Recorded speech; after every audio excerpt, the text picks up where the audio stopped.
Nangibabaw sa inihandang formal na hapunan ni na Japan Emperor Naruhito at Empress Masako kay Pangulong Marcos Jr. at First Liza Marcos ang malalim na pagkakaibigan at diplomasya ng Japan at Pilipinas. Sa katunayan, ipinagdiriwang ngayong taon ang ika-70 taong anibersaryo ng strategic partnership ng dalawang bansa. Ang detalye sa report ni Clong Fajardo.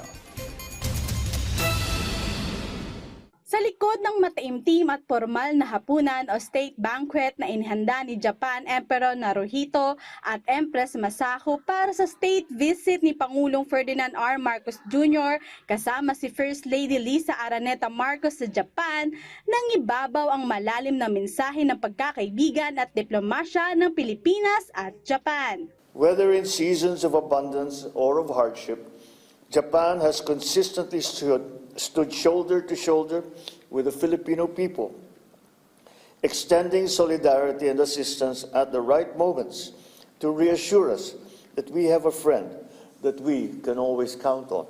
Lalo pang napagtibay ang kooperasyon sa pagpapalakas ng seguridad, ekonomiya at pagtutulungan ng dalawang bansa. At sa gabing yun, bumalik ang alaalang habang buhay ng nakaukit sa puso't isipan ni Pangulong Marcos at Emperor Naruhito. Ayon kay Emperor Naruhito na ang Pilipinas ang kauna-unahang bansang kanyang napuntahan sa labas ng Japan. Mula sa isang maikling pagbisita sa Maynila, binalikan din ng Emperor ang kanyang panahon sa Oxford University. Kabilang ang mga pagkakaroon ng malapit na kaibigang Pilipino na nagpakita ng kabutihan sa kanya.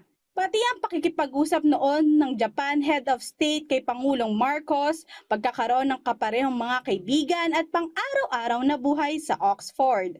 Ginunita rin ng Emperor ang matagal ng ugnayan ng pamilyang Marcos sa Japan.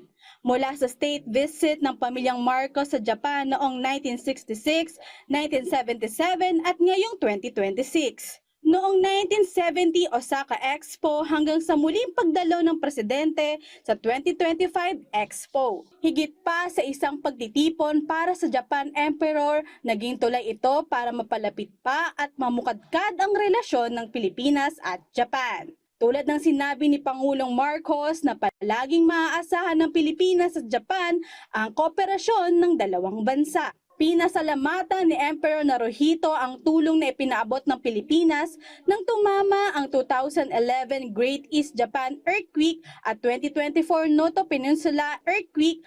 Ang ugnayan ng Pilipinas at Japan, inukit ng pagkakaibigan at diplomasya, pinatatag ng kooperasyon at lalo pang titibay dahil sa pagkakaisa ng dalawang bansa. Clong Fajardo para sa Pambansang TV sa Bagong Pilipinas.